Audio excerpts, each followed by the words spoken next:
Karen and I are honored to be speaking to Melissa Bernstein today. You may know her as the founder of the extremely popular toy company, Melissa and Doug. But Melissa is also the mother of 6 and has been married to Doug, also of Melissa and Doug, for 30 years. She and her husband built this wildly successful company that has changed the lives of millions of parents and children all over the world. But what's even more remarkable is Melissa's inspirational journey and the lifelines that enabled her to triumph over anxiety, depression, and despair. She hopes by sharing her story in her new book, Lifelines, and the Lifelines digital platform, that she will be able to help others find their path to meaning and inner peace. Hi. Lori, thank you so much for being so kind to me. We're thrilled to have you, Melissa. Really? I'm so happy to be here. Fan club now. I've been talking about your book nonstop. In your book, you talk about from your earliest memories that you felt different in not a special way. We're curious, how did you know at that early age what that meant, or did you know what that meant? Can you tell us about that early self and that early part of your life? Yes. Oh gosh. The best way I can say it is I always felt like I was from another planet. And one day I literally had this image in my head that some spaceship just showed up. They opened the bottom, dropped me out on the earth. And I was like, what am I doing here? Why am I here? I don't belong here. I was like, excuse me. And then it was gone. I was like I'm ET or something. And I just had this sense that I was beating to an entirely different drummer, that I was on a freeway on the way to New York City. And it was wall-to-wall traffic going one direction. And I was the one car trying to go the opposite way on the freeway. And it's a horrible feeling because our society doesn't have time for people like me. Our society says you fit in being a certain way, and it's a pretty specific certain way. And once I knew I wasn't that way, I felt completely lost and alone. And did you have brothers and sisters? What were your parents like? I mean, did they encourage any of you to be you or any of that? They had their own issues from their own childhoods. And I think they didn't come to the party knowing how to parent someone like me. So I think they were too involved in their own issues to really see me as someone who wasn't fitting in. So I got the message very early on that I had to change who I was, because who I was not good enough. And what I was feeling was bad. And I must have early on, someone must have said to me, why are you thinking these things? You're a child. Just go play. You shouldn't be thinking, why am I here? What is the meaning of life? You shouldn't be talking about mortality. You're 3 years old.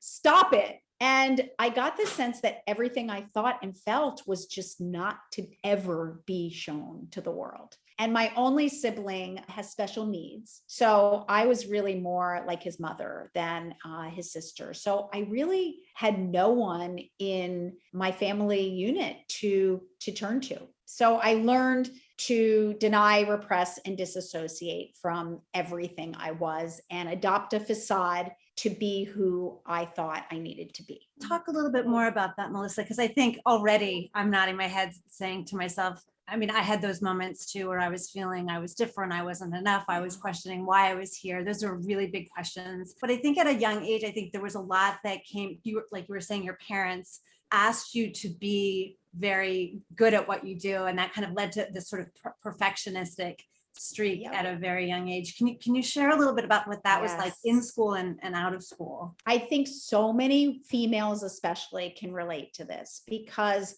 I needed validation. I needed to fit in. And the way I was, which was an introverted creative misfit, was not acceptable by my standards and by society's standards. It first started with society, but then it became my own. Then it was if I can't be accepted by society as who I am, then I can't accept myself as who I am, which became really punishing. But because I still needed validation, I ended up anchoring to two things. I ended up anchoring to perfectionism because achievement scholastically was something I could do really easily. So it was okay, then I guess if I can't be seen as the dark churning person I am, I'll be seen as someone who can get hundreds and straight A's and the shiny gold stars. And I started anchoring to outside external performance as worthy and really black and white, like 100 was perfect, 99 was not imperfect and worthless. And then the other thing was I started anchoring to pleasing others,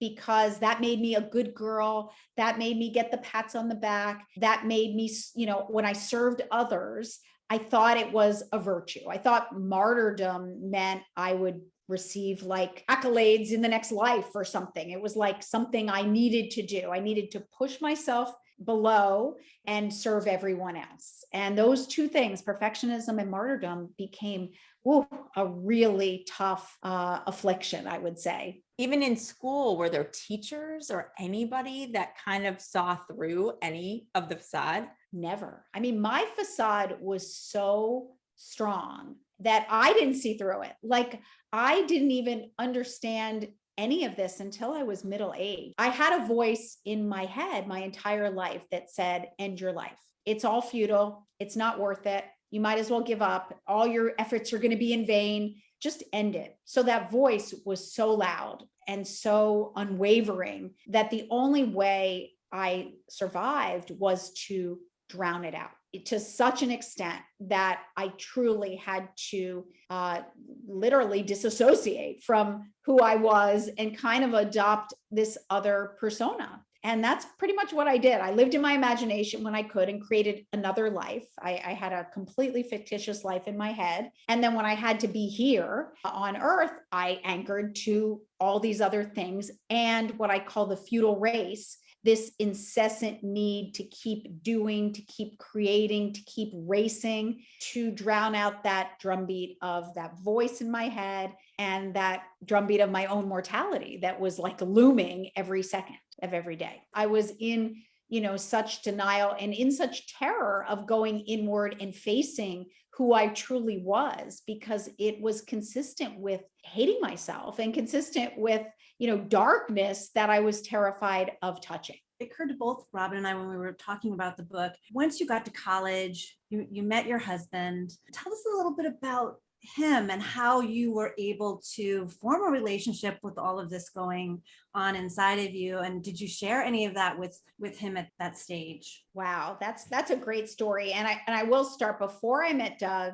I was really at my very lowest point ever. And that was the closest I came to really ending my life. And I think it was because, I always had this battle between my head and my heart. And I feel like it's a human battle. Now I know that we're always tethering to our ego and our heads that tells us some very fictitious, fallacious stuff. And all we really want to do is be in our hearts. Like for me, my heart is expressive liberation. And I just long to be there all the time, but my head always gets in the way. And when I went to college, I was thinking of being a professional musician because I played music my whole life and it was one of my lifelines. And when I decided that I would not go to Europe and study, I would instead go to traditional college, I literally completely ceased all my music playing because I was so black and white. And if I practiced like 6 hours a day, I thought if I can't practice 6 hours a day, I'm just going to watch my skills go downhill. And that was unbearable. It was imperfect. So I untethered from pretty much anything that gave me joy in my heart.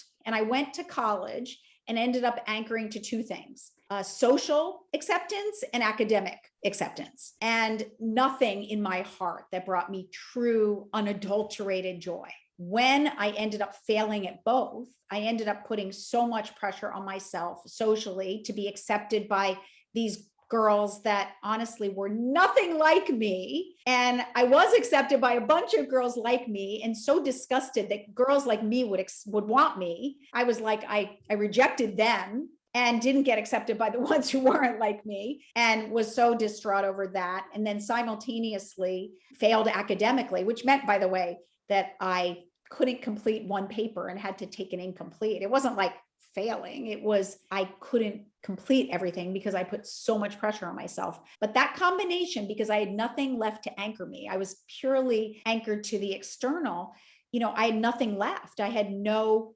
tethering to who I was that meant I was worthless, and was when I said, I can't be here anymore. Like, I'm nothing, I'm worthless. So when I met Doug, I was in the summer of my junior year of college, and I was at that lowest point. I had disordered eating from the time I was 11, which wasn't about eating. Eating disorders are a control disorder.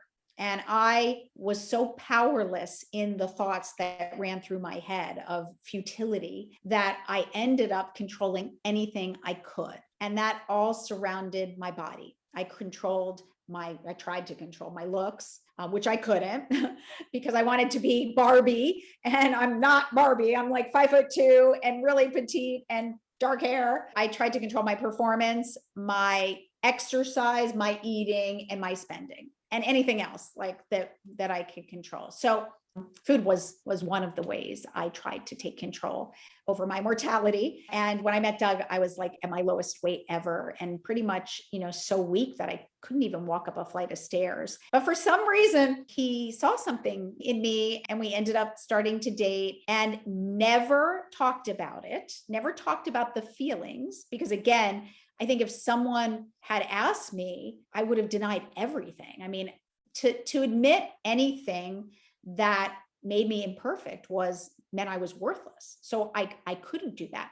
But he forced me to eat, which was crazy. So, right, I had my two issues. I had my need to please and my perfectionism. And my need to please was so great that even though I didn't want to eat, I didn't want to disappoint him, because he would say, finish what's on your plate, like every bit. And he would take me to these nice restaurants. And I was horrified because eating was like something I didn't do very well. But to please him, I would eat. And I started gaining the weight back. I wasn't solving the innate problems, but once you get to your body set point with your weight, you do start to feel better. The voices in your head start to cease. I started to function again. It was like he was an anchor that kind of came along. He was a parent. Like, he basically, which by the way, we had other issues with, because, in those days, he basically became my parent and was like, you eat. And he became very protective of me. And of course, there came a time when I was like, I don't need a parent anymore. I want to be me, which was hard for him, because he served a role I really needed, and probably saved me. I was just going to say, he saved, for sure. I think he did. I had a few heart issues during my eating disorder, and 20% of, anorexics die of heart attacks because you aren't nourishing yourself. Yeah. So I don't know if I would still be here. I was that ailing. So I have to view it as some divine intervention. How did you trust him enough? So even in my worst moments, I remember, because I studied abroad in Japan, and that was when I had no parents around. I had no one to watch me. And I just went off the rails in my exercise and my eating. And I remember one night, I lived with a Japanese family who spoke no English. And one night we went out to eat. It was like a special night. They didn't have much money. Just as one treat, like in the 8 months I was there, we went out to eat and bowl. And I wasn't allowing myself to eat. And then we went bowling, and I couldn't pick up the bowling ball. I remember I went to pick up the ball, and I had no energy, and I just started sobbing. And if I think I'm getting emotional, I was like 19, I'm getting emotional today. And inside I was like, I wish someone would just make me eat. Like, I wanted so desperately for someone to force me to do what I couldn't do myself. And that's all I wanted. Well, you a month after that I met Doug. Yes. And he literally, and I would fight him, of course, because the devil, the demon is like, you're not going to eat, but I really wanted it. I mean, he was fully an angel, and definitely like some sort of, a real soul mate. We all have soulmates in different ways, right? Yeah. He's definitely that soul family that was there at the right time, the right place to save you. He really was. He really was. I definitely would not have done it myself. I think I would have, I wasn't going to eat. There's not a chance. And so most people have heard of Melissa and Doug toy products, honestly, which, thank you. I have a 13-year-old daughter, and your products were a mainstay in many of the rooms of our home.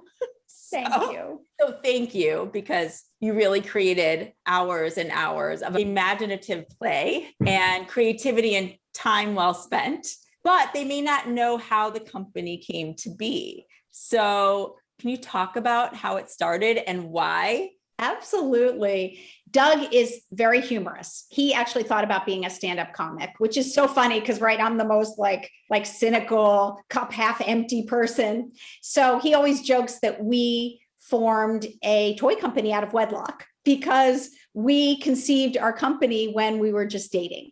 So it's a really cool story because right out of college, we both went very conventional paths, because in the 1980s, you didn't like the word, upstart or startup, or like it didn't exist. Like, no, everybody followed the conventional path. You majored in something and then you ended up getting a job if you could in that major, and you followed that escalator all the way up to the end of your career. It didn't matter. It wasn't about your passion. It was about what would support your family and support you. So we took that conventional path right out of college. And I especially, he was doing well. He was in advertising. He was being creative, but I chose investment banking. And I am like the most creative, out of the box. And that was after law, by the way. I was so there's a whole other story in following your intuition and your dream and your heart, which I didn't do. And, thought I wanted to be a lawyer, which is the most rigid, non-creative job ever, because I thought society wanted that of me. And when I had a panic attack in the LSAT and couldn't finish it because my intuition was telling me something, I ended up, instead of saying, Melissa, you're creative, you should be a creative, because I denied that and I didn't admit I was creative, I decided I would do the most cool, socially acceptable thing, which was those were the days of Drexel Burnham Lambert, of Michael Milken, and like the hottest job was a financial analyst in an investment bank on Wall Street. Mm-hmm. And it was like 1 in 1,000 got this job. And I was like, I'm getting that job. I don't care. I'm getting it. Mm-hmm. So it turned out that I was fluent in Japanese because I had lived in Japan, and Japan was really hot then. Mm-hmm. And that ended up being really my ticket, and every single investment bank wanted me. And it was the first time in my life that I felt wanted. I was like, wait a second, I'm the one who's like never accepted and never wanted. Like, all these really cool firms want me. So I ended up taking a job with Morgan Stanley. And for about 2 days, I was on cloud 9 because it was the job to get, until I realized that numbers to me do not make music. Numbers are just boring old numbers staring up on the sheet, and words are my music. And I was like, oh my gosh, I am a fish out of water. And we did a mini MBA at Columbia. And in my first accounting course, I was like, literally, it was like they were all swimming. Didn't make sense. And I'm looking around and I'm saying, like, do you get this? And they're like, yeah. Why, you don't? Oh gosh, something is really wrong with me. And it just started from there. And after about a year, I could barely get out of bed. I didn't know why I was there. I didn't understand the meaning. And Doug, again, he had the courage to say, we are going to do something on our own. And I was like, I can't. My parents are going to kill me. Like, I've got to follow this path. He was like, nope, you're not following this path. I'm like, really? Do you think it's okay? So we pooled our meager savings. We said, we're going to go away for a fateful weekend to a bed and breakfast in Lenox, Massachusetts. And we're not going to come back until we figure out what we're going to do with the rest of our lives. We brainstormed, and we knew, like, right from the outset that it had to be around kids, because we both love children. All our parents were involved in some fashion in education. And we thought, if we can do something to spark a child's imagination and unleash their potential, then we've done something great with our lives. So we decided that it was going to be children. And that was, I think, even going into that weekend, we were like, we want it to be around kids. We just don't know what. So we had all kinds of ideas, but we ended up saying, you know what? We feel like products, like sort of toys, some of the toys that were such hallmarks of our childhood, the open-ended ones, the blocks and the puzzles, and, which seemed boring to most, they didn't exist anymore. And those were the days when licenses and technology toys were starting to take over. It was like Cabbage Patch and a lot of I thought kind of unattractive, loud toys. And we were like, where are the blocks? Where are all those great toys? And we couldn't find them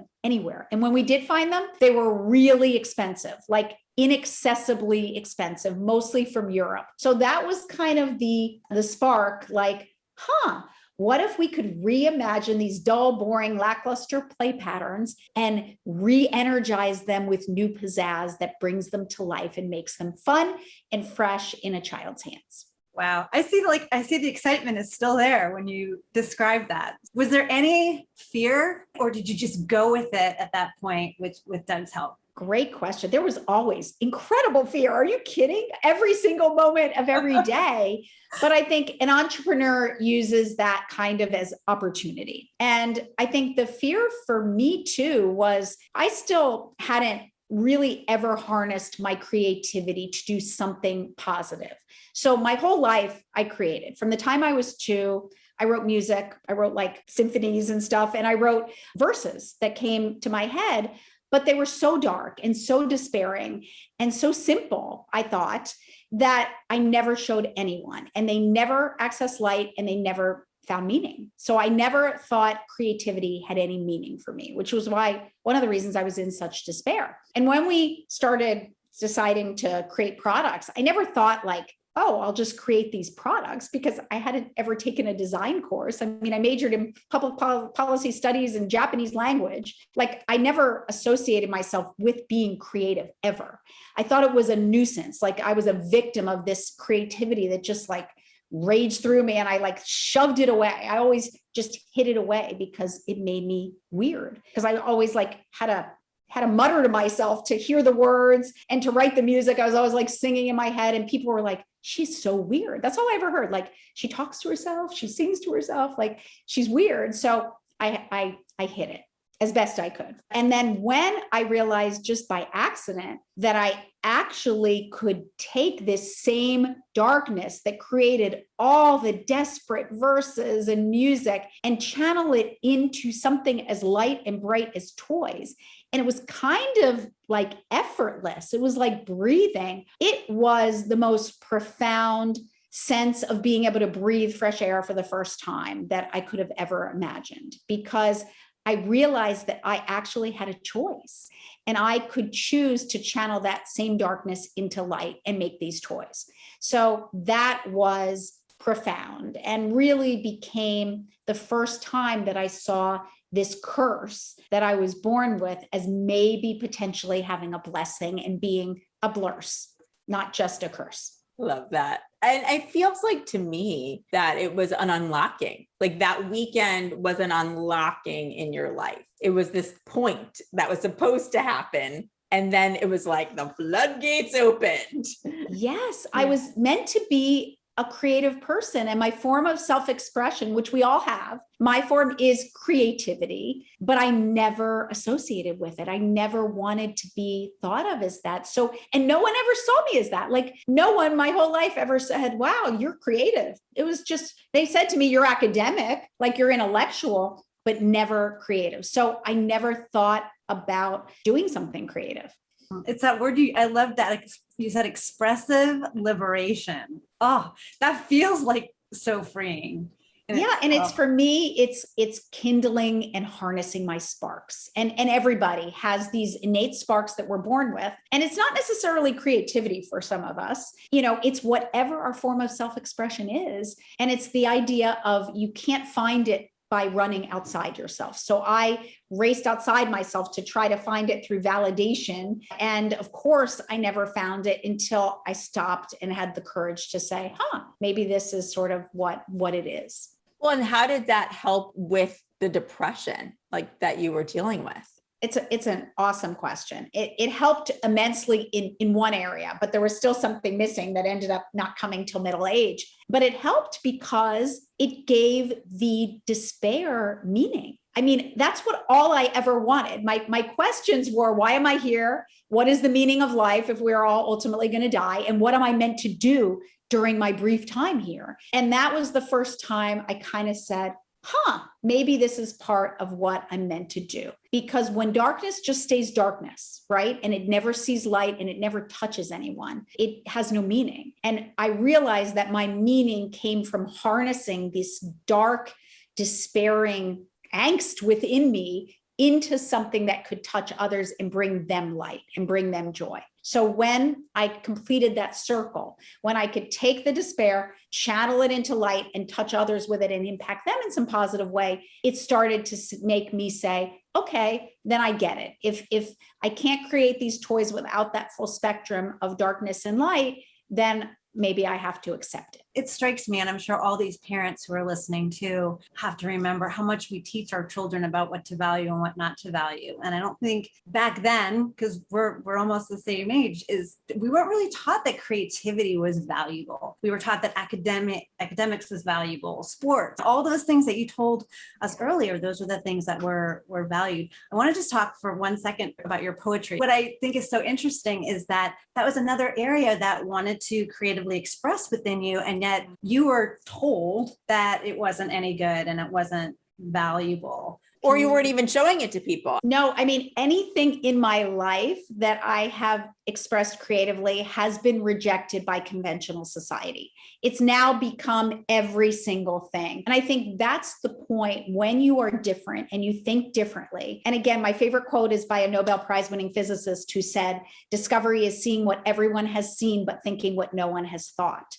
And that is exactly what I've done, because my lens, unfortunately, is very simple. And I take really big, complex things and I distill them to their simplest form. And that's what I did with toys. I try to make them so simple that engaging in the experience is, I call it low skill, high impact. And the verses were the same thing. They were taking these big, weighty questions and fears that I couldn't understand and just trying to distill them to something that could become a mantra that could help me make sense of it. So I think our society goes the opposite way. Society tries to make things overly complex to mask it in a bunch of, fancy superficiality to maybe hide that it really isn't very meaningful, when my innate nature was to simplify it. I think I always felt that no matter what I did, it was not going to be accepted. So it makes it, when you were a different thinker,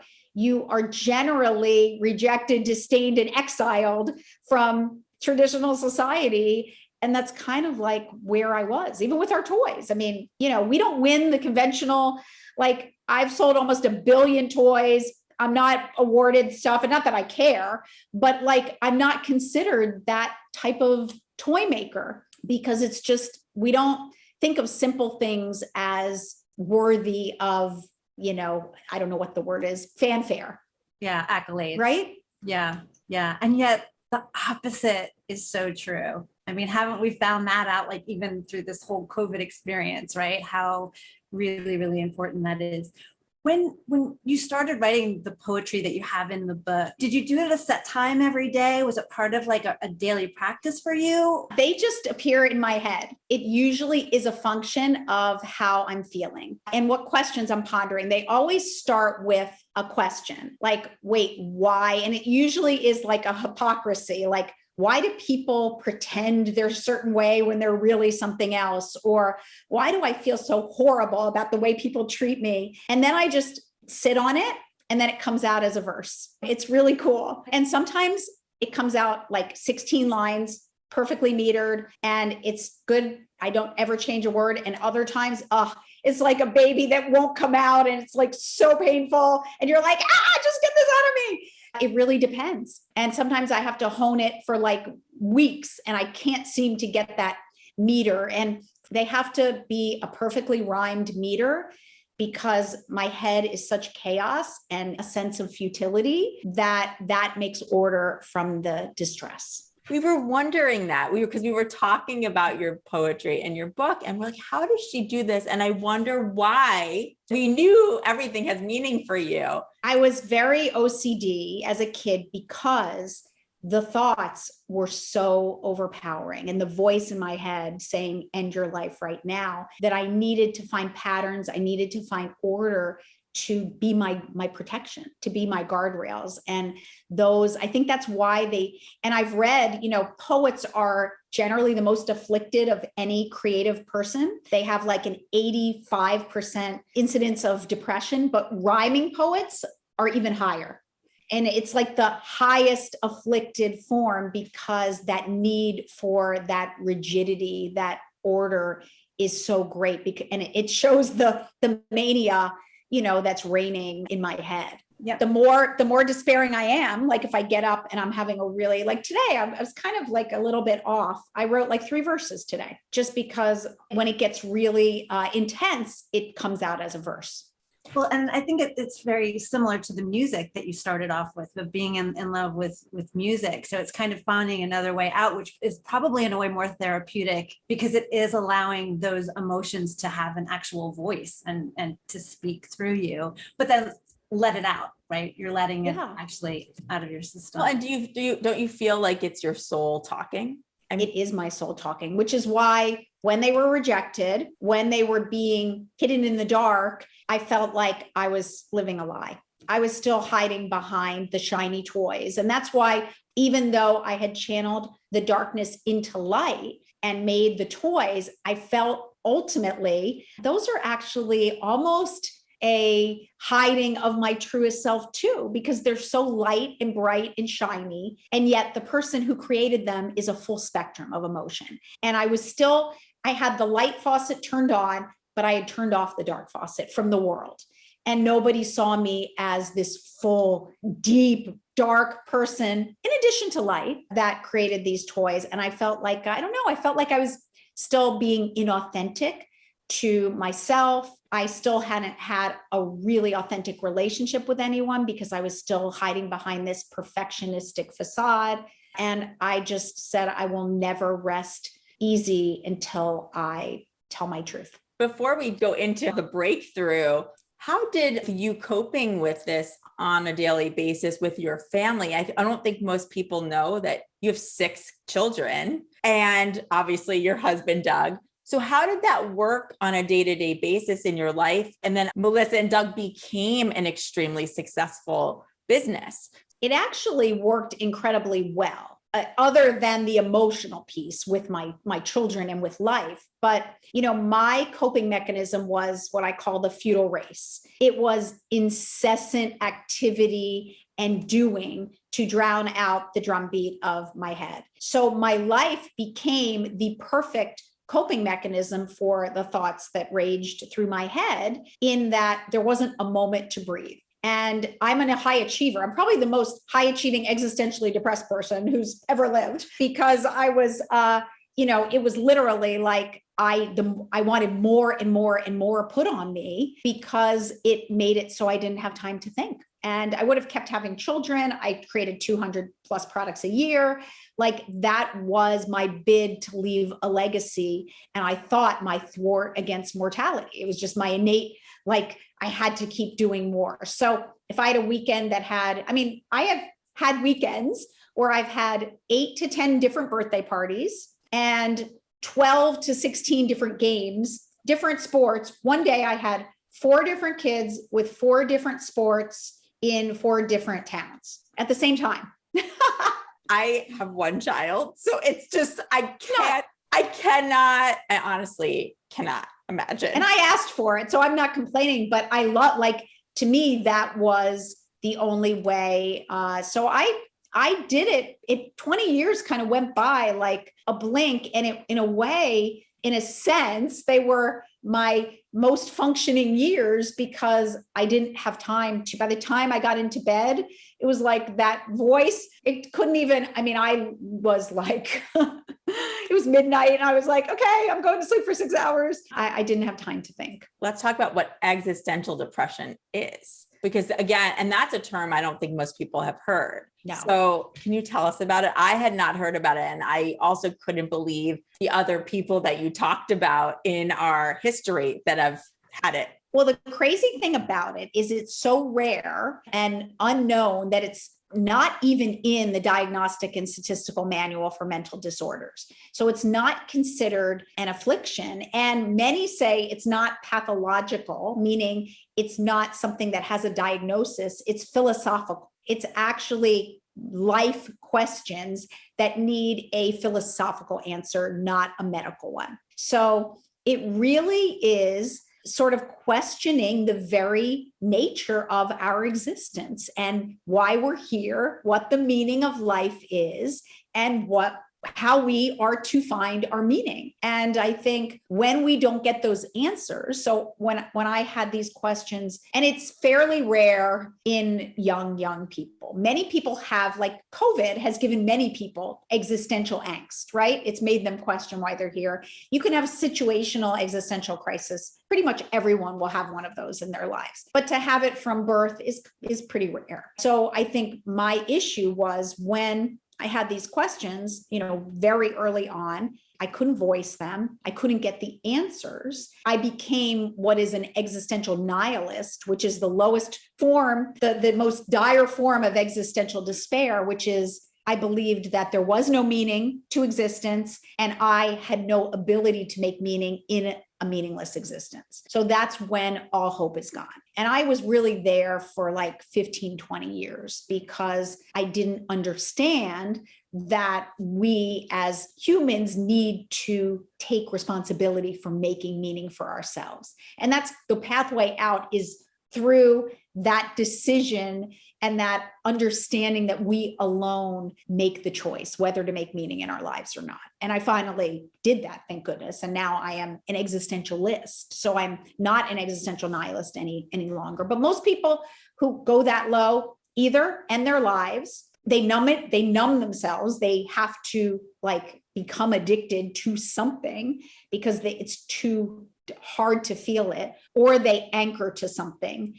It could be perfectionism, could be religion, could be a political cause, anything to sort of get them away from thinking that. Very few people can face it. I mean, I can just feel the weight of it as you're saying it. And I think all of us maybe feel like we've had morsels of it along the way, like you described, but to carry that weight for so many years, and the fact that you did survive is amazing, and that you did so much with your life is incredible.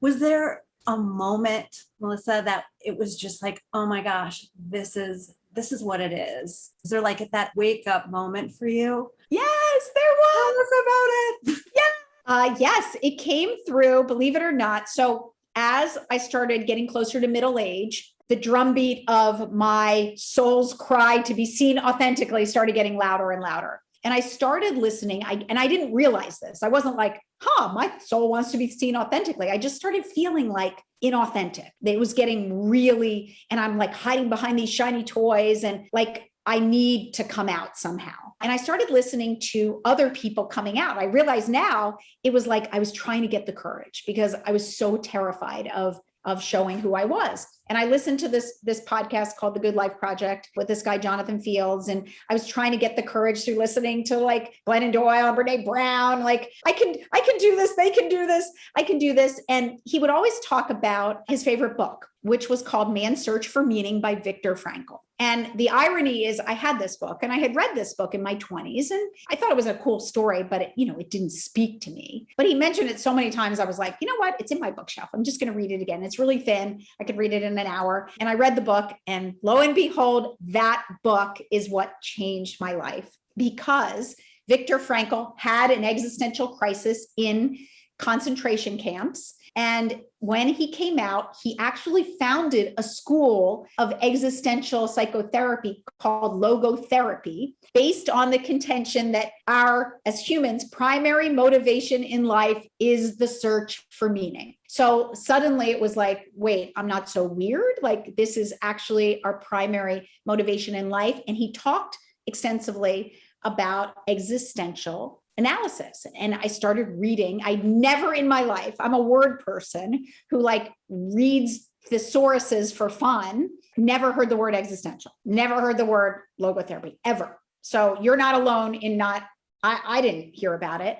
I read the definition of existential anguish, angst, depression, and I am literally like holding on for dear life. I am like, are you kidding me? This is exactly what I've experienced, like everything to the, letter. And when I started to also see that those who experience existential depression are generally extremely highly creative, there's a direct correlation, because if you can ponder higher realities, you have a certain sensitivity of your central nervous system that make both the beauty and the pain of the world incredibly acute. And when I read about these hypersensitivities that created existential depression, and there were 5 of them, I literally fell to the ground and didn't stop crying for like a week. And I didn't cry. I was like, no emotion, Melissa. Like, I don't ever cry,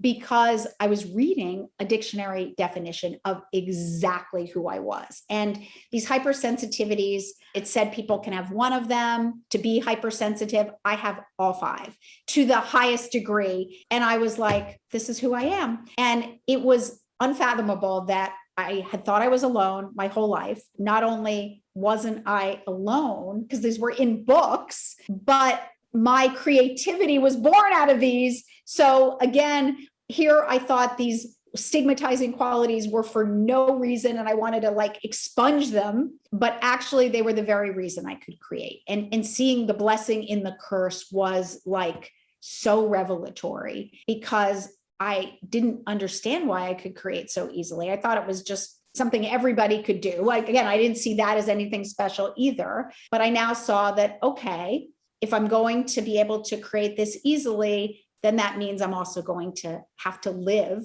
in this body that makes every day, if I'm accepting it, kind of challenging. Well, and did you make Doug read the book? Were you like, I didn't make him read it, but I was like, and I didn't even want to say it because it sounded like, because so I'm Jewish, and my grandma had this thing called the Kenahura, which is the evil eye. And she always said, if you ever say anything good about yourself, so this was another issue, the evil eye is going to like look down on you and something bad's going to happen. So I was always like looking for the evil eye my whole life. And I never wanted to say anything good. And I always thought, if anyone thinks I'm bragging or I'm saying anything. So I didn't want him to think like, here I am saying now that I have like this ability to create that comes out of this weird. So I didn't even like know even how to say it, but I was like, I have this thing that like a lot of creative people have. And I mean, people like Mozart, and I'm like, I'm not saying I'm them, but like we kind of create from that same hypersensitivity. So it was like, do I walk a little taller now? Because here I am my whole life thinking I'm such a loser.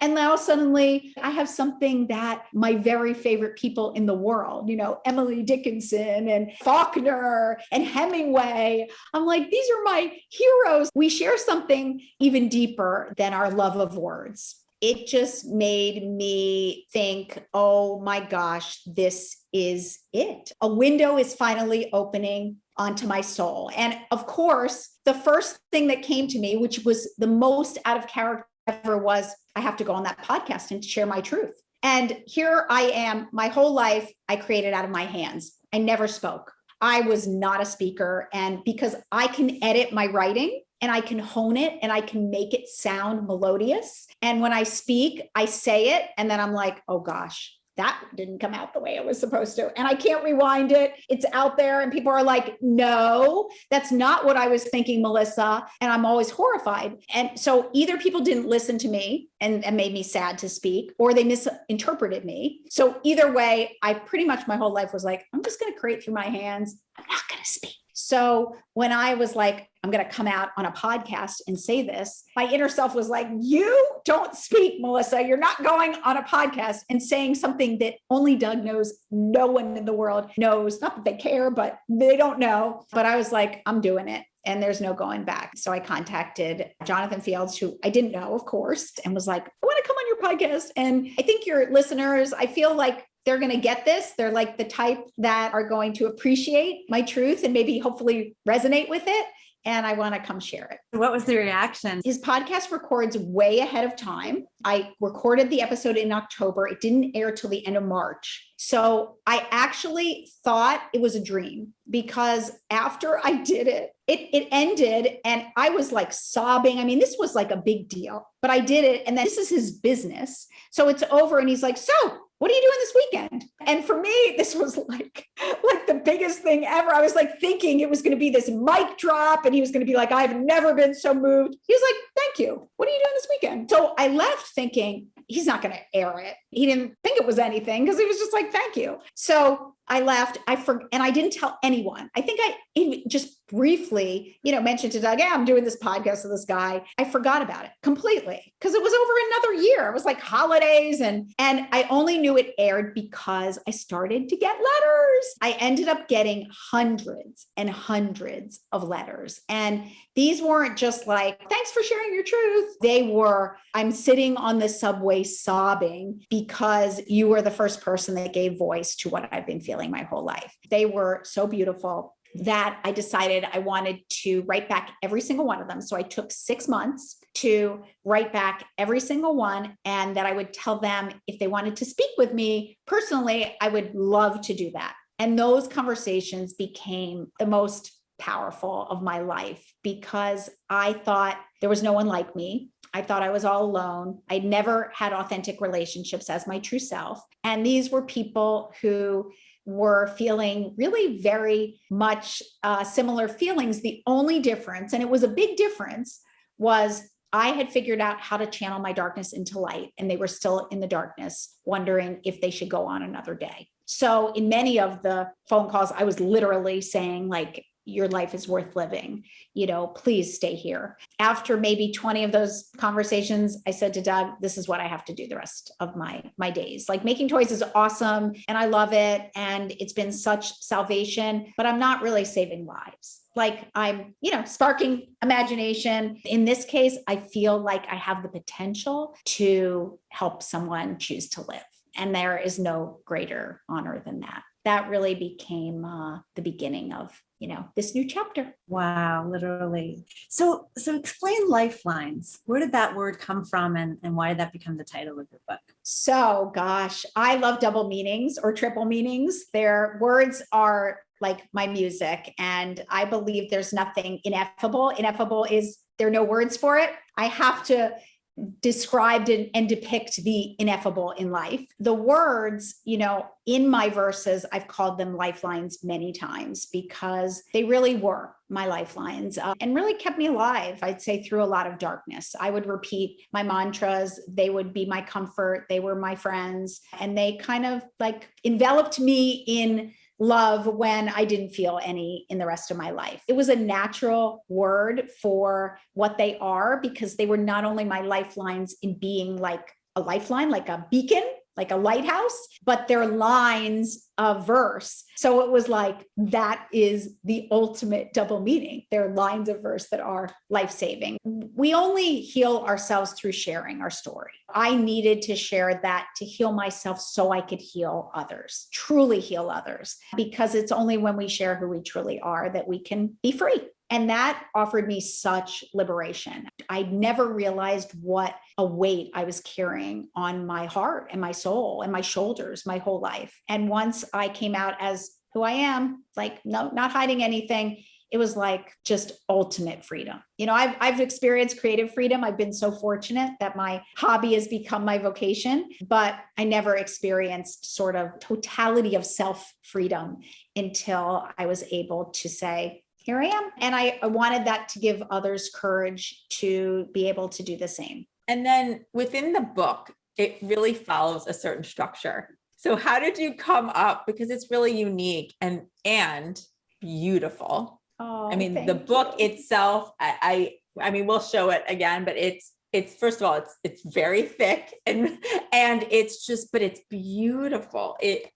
So how did you come up with that? The way to structure this whole story and take all of that poetry. How did you do it? So, by the way, this is another great story, this book, because I initially went with one of the top literary agents for this book, but I knew exactly what I wanted the book to be, which was a problem. And, I'm incredibly dogmatic. Like I see it in my head and I know what I want it to be. And basically she was like, it has to be a certain way. So she said, give me your outline and we'll look it over and we'll talk about it and, give it to me within 2 weeks. So I decided I was just going to write the whole book because once I said I'm writing it, it was already, like in my head. And I wrote the whole book in maybe a couple months. So I just ended up, instead of sending her the outline, I sent her the whole book finished. And it was, by the way, it was like 900 pages to begin with. That is like a truncated version.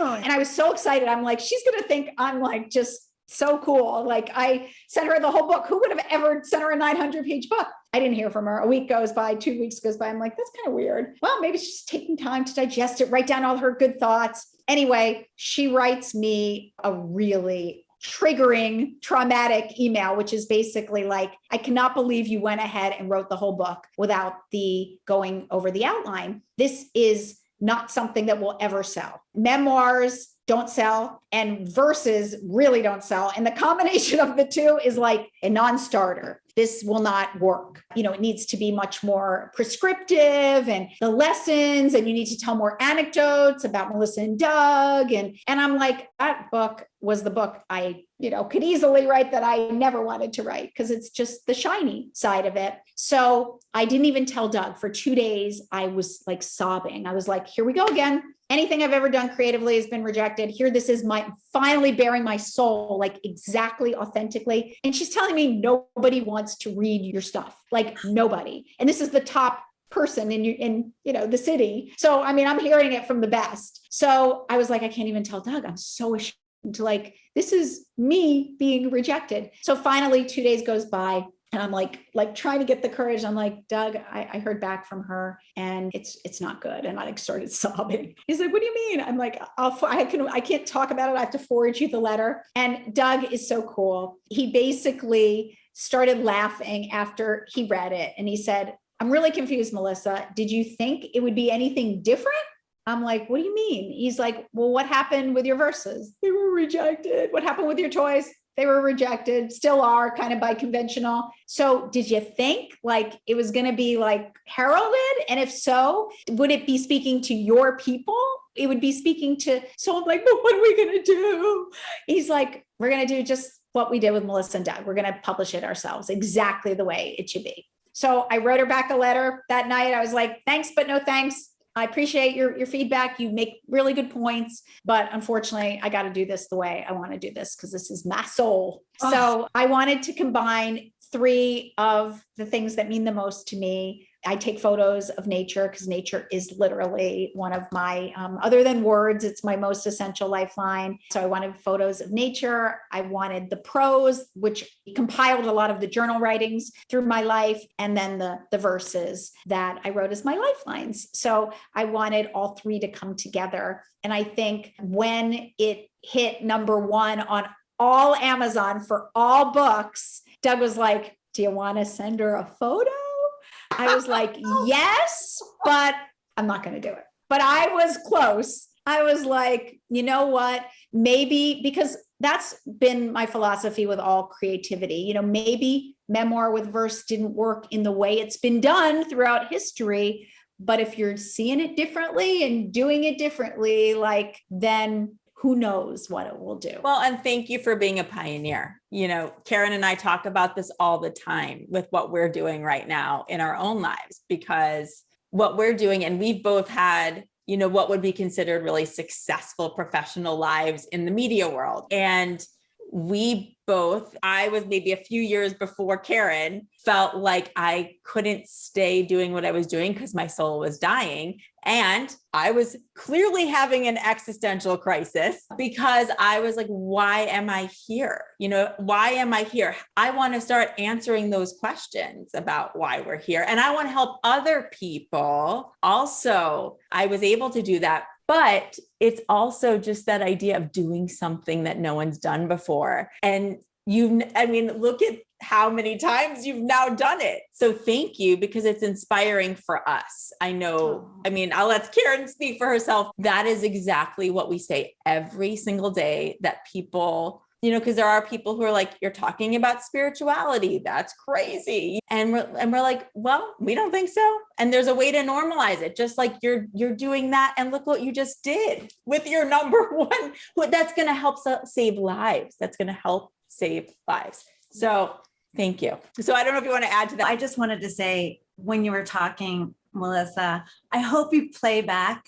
I know it's always awful to watch yourself, but I want you to play this back, because I just, in my soul, I was wishing that you could play this video back to your younger self and see the glow of what you're talking about, and see how you're speaking about your life now and this opportunity that you have through all of this really, really hard work and learning that you've done to inspire so many. That is the seed and the essence of authenticity, right? Because you have been really successful. There's lots of people who could look at your life and going, oh yeah, but she's had so much success. But so much of what you've done is kind of mask that over time. And the fact that now that you are a visible, well-known person willing to come out and share that story is just going to save a lot of lives. In fact, can you indulge us just for a moment and maybe just read that paragraph on the back of your book? I just want people who haven't gotten your book yet, or are you comfortable doing that? Yes, of course. It's a snippet of your poetry, and it just so beautifully accents what we're talking about right now. Why shouldn't it be my words ringing true in someone's ears? Why shouldn't it be my words helping others face their fears? Why shouldn't it be my words forging empathy and hope? Why shouldn't it be my words lending strength and will to cope? Why shouldn't it be my words guiding seekers on their way, when these words are every reason I'm still standing here today? I mean, I don't know what better way to capture what you've done here and inspire others. And like Robin said, I think for those listening, there is that feeling very often that you're off. Your idea, your dream, the essence of who you are is just not, it's wrong. Even when you speak your truth, so many people are not accepted for who they are. But I think it's the message of, keeping going and finding the audience, doing it your way. And then those people who need to hear that message will hear it and resonate it and be saved by it. I think, it's all about, we all have, not only do we have these innate sparks, but we all have this gut intuition. And if we give it the space to speak, it speaks really loudly, and no one believes it until you give it the time and space. It knows what is right. It knows what's true. It knows how to guide us. But a lot of times it is against convention. And it's really hard to fight that when the world is telling you you're wrong or you're not right. But I now know that when I hear that, that actually means it is right. Because if the world's telling me it's right, it means that's what everyone else is doing, right? If the world's telling me it won't work, then I know I'm onto something, because I'm doing something that no one has been able to do. So it's like I'm seeing the other side of that and realizing that must mean I'm onto something very different and seeing it with a really different lens. There's much more of our soul connecting conversation with Melissa Bernstein. Listen or watch part 2, which will be posted on or before July 9th, 2021. You can purchase Melissa's book Lifelines wherever books are sold, or on lifelines.com, where you'll also find resources and tools if you are in need of help on your life's journey. You can also reach out to Melissa on lifelines.com. She would love to hear from you. Follow Melissa at Seek Lifelines on Instagram or Facebook.